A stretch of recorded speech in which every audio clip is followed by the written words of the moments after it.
Flipkart delivery হাবে shutter কেটে gate ভেঙে ভয়াবহ চুরির ঘটনা ঘটালো দুষ্কৃতীরা। সিসিটিভি ভাঙচুর করে হাতিয়ে নিয়ে গেল ডেলিভারির জন্য রাখা মোবাইল সহ অন্যান্য দামি দামি জিনিসপত্র। দুষ্কৃতীরা চুরি করে পালানোর সময় লোহার ক্যাশ লকার ভেঙে সঙ্গে করে নিয়ে যায় বলে খবর। এদিন সাত সকালে এই ঘটনা জানাজানি হতেই জোর চাঞ্চল্য ছড়ালো পুরাতন মালদার নারায়ণপুর বিএসএফ ক্যাম্প সংলগ্ন 12 নম্বর জাতীয় সড়ক এলাকায়। ঘটনায় ফ্লিপকার্ট ডেলিভারি হাবের তরফে মালদা থানায় লিখিত অভিযোগ দায়ের করা হয়। তার ভিত্তিতেই পুলিশ তদন্ত শুরু করে। হয়েছিল যে এখানে তার শাটার কেটে ঢুকেছে, যা জিনিসপত্র ছিল সব নিয়েছে, খুলেছে, দেখেছে, ফোন টোন অনেক কিছু যা যা পেয়েছে নিয়েছে। এখানে ক্যাশ লকার ছিল, ওখান থেকে তুলে নিয়ে চলে গেছে পুরোটা একবারে। ক্যাশ লকার পুরো তুলে নিয়ে চলে গেছে।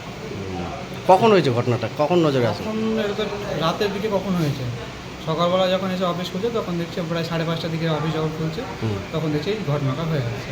এর আগে কি ঘটনা ঘটেছিল? হ্যাঁ, এর আগে হয়েছে, এটা দিয়ে 3 টাইম অ্যাটেন্ড।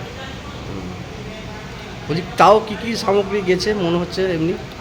দেখুন, আমাদের সেরকম কী কী সামগ্রী বলতে আমাদের প্রায় ফ্লিপকার্টে যা মাল আছে অনেক কিছু আছে, মোবাইল আরও বিভিন্ন প্রোডাক্ট আছে।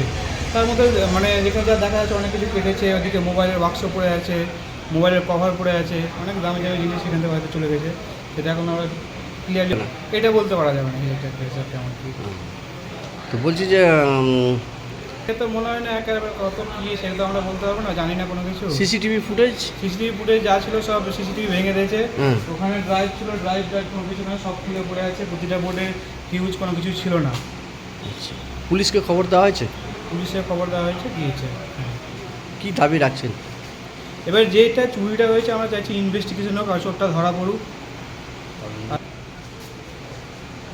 না, বারবার ঘটছে, এর আগে হয়েছিল, আবারও হয়েছে, এবার বড় ক্ষতি হয়ে গেছে।